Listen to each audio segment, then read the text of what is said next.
শ্রীমতী রাধারানীর বিচরণ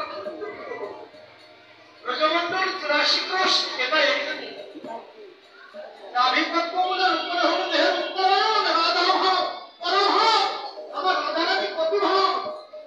যদি কেউ দুই নাম পেয়ে থাকে, এখানে উপাসনা মন্ত্রে নেওয়া জন্য ভক্ত বৈষ্ণব পেতে থাকে, তারা জানেন যখন আমরা এক নাম গ্রহণ করি দীক্ষা, দীক্ষা গুরু কৃষ্ণ আমার শিক্ষা গুরু রায়,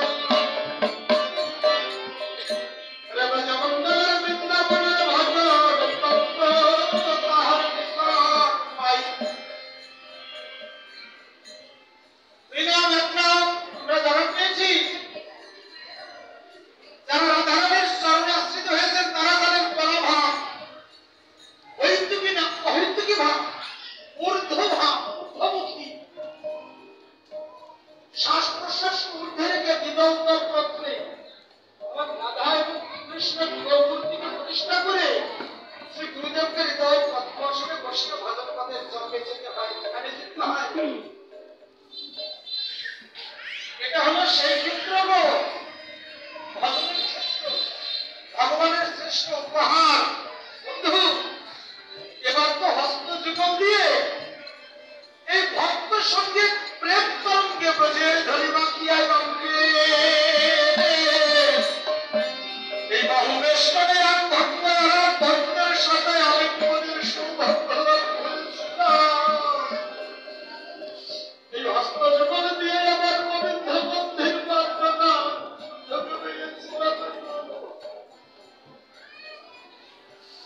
আগামীতে হাত দুটিকে যদি পদযুগল করে চারটি পা করে ধারার মাঝে ভগবানের ছেড়ে দেয়, পশু বসতে কষ্ট,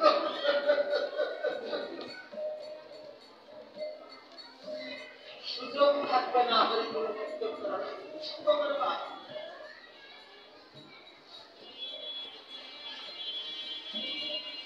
এই জন্যে মনুষ্য জন্মটা বড় দুর্ভাগ, মনোরমী জনগণ মনোরমী জনগণ, মনোরমী জন্মী বোধের শূন্য, ওই দুঃখালয়ে মায়ায় বিষালয়ে জীব ঘুরে ফিরে জন্মে আর মায়ে আসা যায় বারে বারে, কেবলই পূর্ব জন্মের কর্মফল প্রভাব ধরে। কর্মফল আমাদের দুই প্রকার, একটি হল আরব্ধ, আরেকটি হল প্রারব্ধ। আরব্ধ কর্মফল এই জন্মে এই জীবদ্দশায় যেসব কর্ম করে যাচ্ছি, কর্ম করি, ভগবানের নাম করি, ভগবানের প্রিয় পরিবর্তন ভক্তদের সাথে যদি সঙ্গ করে যায়, এটা হল আরব্ধ। আরেকটি প্রারব্ধ, পূর্ব জন্মে কল্যাণ কর্মফল। বন্ধু, সময় যেহেতু কম, অন্যদিকে যাব না। দ্বাপর লীলা ৮,৬৪,০০০ বছর দ্বাপর যুগের পরমায়ু ছিল। অন্তর্যামী ভগবান দান করেছিলেন, কৃষ্ণ স্বরূপে প্রকাশিত হয় নাই ভগবান এখনো, তখন মন্দিরে আছে। দ্বাপর যুগের অন্তিম পর্ব, যুগটা চলে যেতে বসেছে,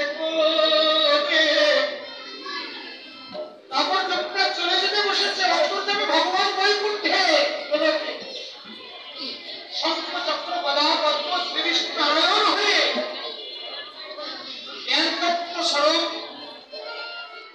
অনন্তনাথকে সজ্জারূপে গ্রহণ করে জগতের সকল আদি ভক্ত এবং অন্যের সকল লীলাময় ভগবান আস্বাদন করছেন গোলকে বসে।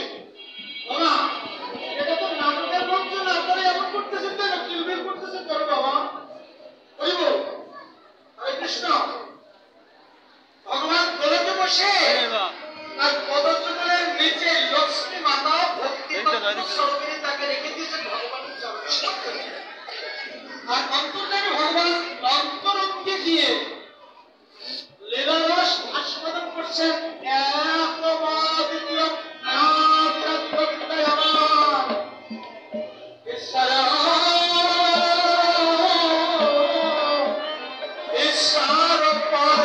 কৃষ্ণ সাধন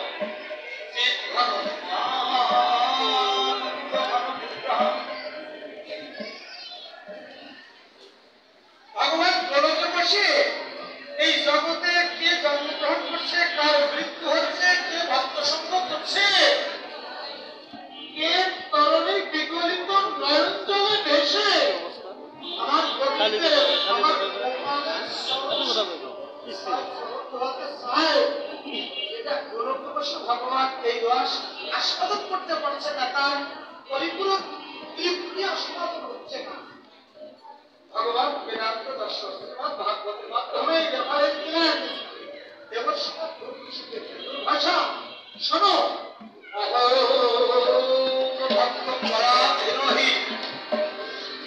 ভগবান বলছেন অহম ভক্ত পরাধীনহি স্বতন্ত্র ইব দ্বিজ। দেবর্ষিবাদ দুর্ভাষা, আমি সৎ স্বাধীন একটি শক্তি, একটি সত্তা, কেউ আমাকে পরিচালনা করতে পারে না, আমি কারো দ্বারা নিয়ন্ত্রিত নই, কেউ আমাকে নিয়ন্ত্রণ করতে পারে না।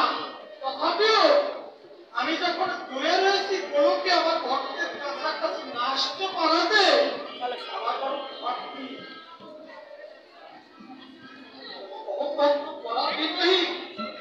আমি আমার ভক্তের জন্য পরাতন্ত্রতা কাঁধে তুলে নিয়েছি। আমি আমার নিজের নামটাও ভুলে গেছি। মর্যাদা ভগবান, আমি ভক্তকে মর্যাদা দেওয়ার পরে এই জগতে সংসারে আমি আমার ভক্তের পরে সেজেছি আজকে ভিখারি। এই সংসারে ভক্ত আমার মাতা পিতা, ভক্ত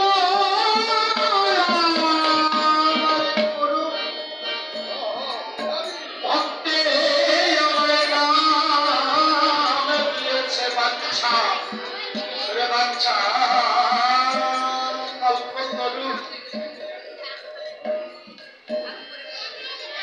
ভক্ত যদি আমার সেবা দেওয়া হাতে আসে ডাকে, তবে আমি সেবা পাই, নচেত আমি উপবাস যাই। আজকে আপনার আমার জন্য ভক্ত বাঞ্ছা পূর্ণ করবেন বলে, ভক্তকে অন্ধকার থেকে জ্যোতির্ময় রাজ্যে নিয়ে যাবেন বলেই ভগবান তার শাসন ছেড়েছেন চিন্ময় নিরাকার নির্বিঘ্নের রাজ্য ছেড়ে মৃন্ময় মাটির দেশে নিবেশ ভগবান। আরে খুঁজে কোথায় ফোন দে।